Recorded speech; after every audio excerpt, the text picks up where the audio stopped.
So, hello everyone, how is it going? This is day number 5 of the 100 Lives Challenge. Made a mistake the last video. I told you that the last video was number 5, but that was wrong. That was number 4. This is the real number 5. My name is Ingrid, and we're going to talk about some things regarding presentation, and especially a thing called the fear of failure. The fear of failure when it comes to presenting, when it comes to going live, when it comes to talking to another person, when it comes to giving a group training or stand in front of a group. The fear of failure has several ways that it shows itself. For instance, you blank out. You forget what you want to say. That can happen. It happened to me Saturday. I was standing in front of a group, and the funny thing is, I have done that particular presentation, that particular song in my case. That's my way of presenting. Also, I've done it hundreds of times. And I don't know why, but Saturday, I did it and totally forgot it. Totally forgot. And I don't know why. I have no idea why. I have no idea why. So that's kind of irritating, but it can happen. It can happen, and it can happen to you too. The big thing is that you don't make such a big thing out of it. That's easier said than done, by the way. Other forms of fear of failure could be, that you're afraid that you look like a fool, that you're not interesting, or that you start to sweat all over because you're nervous and you're afraid that people are going to pick that up, that you are afraid. That can happen sometimes. What other things? That you that you are afraid that you forget important parts of your presentation. That could also be the case. So it has very different forms that it expresses itself.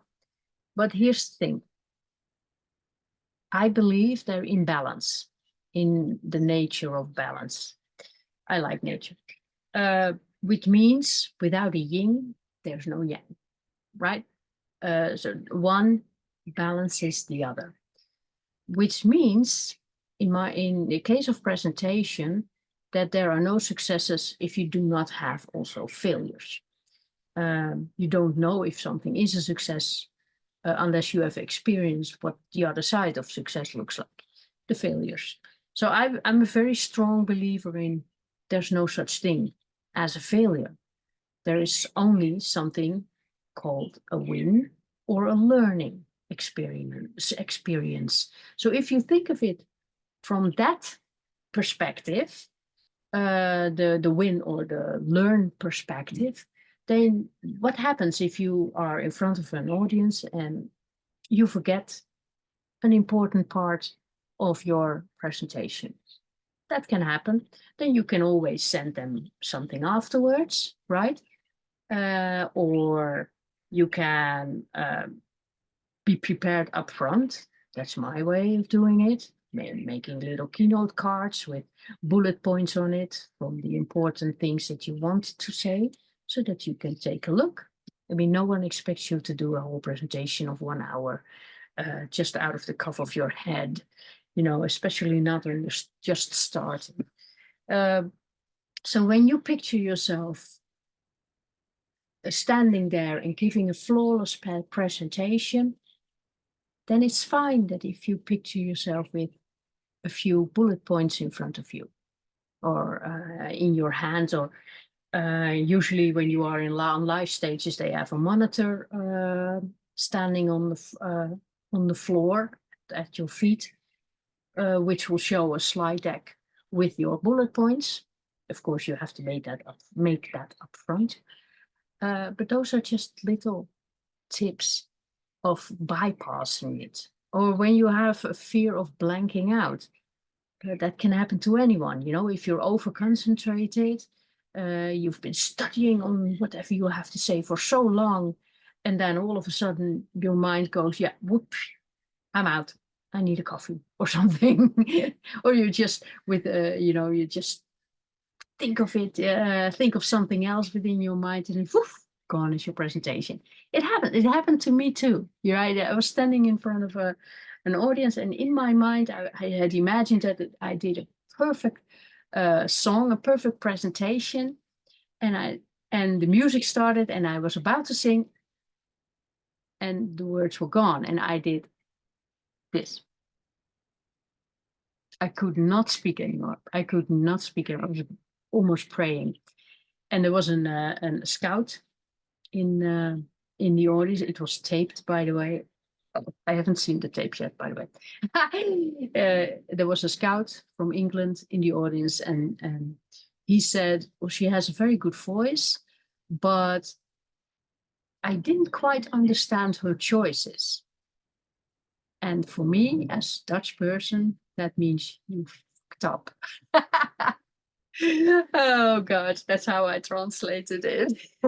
If you're English and if I'm wrong, let me know what it means then, because in my mind it's totally.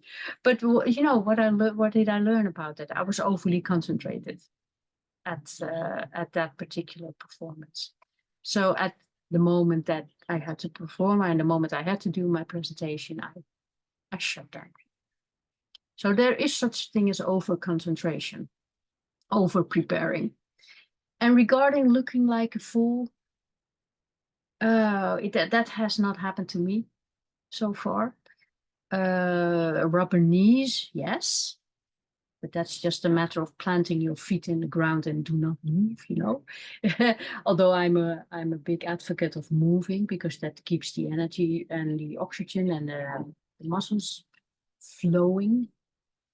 From what I understand, is that breathing helps a lot. Because if you breathe, you get oxygen in your body, and that calms down your adrenaline or your nerves. It gives them new oxygen and it calms you down. So that can happen. So when every failure has some sort of a solution, whether you think of it up front or afterwards, you can say, in my eyes, there is no such thing as a failure. I just had to prepare better. I learned from that moment. I will do better next time. And if you keep doing it and looking at it that way, then there is no such thing as a failure. Let me know. Let me know in the comments what your type of fear of failure is. All right, that's just the message that I wanted to give you for today. Win or learn. See you next time.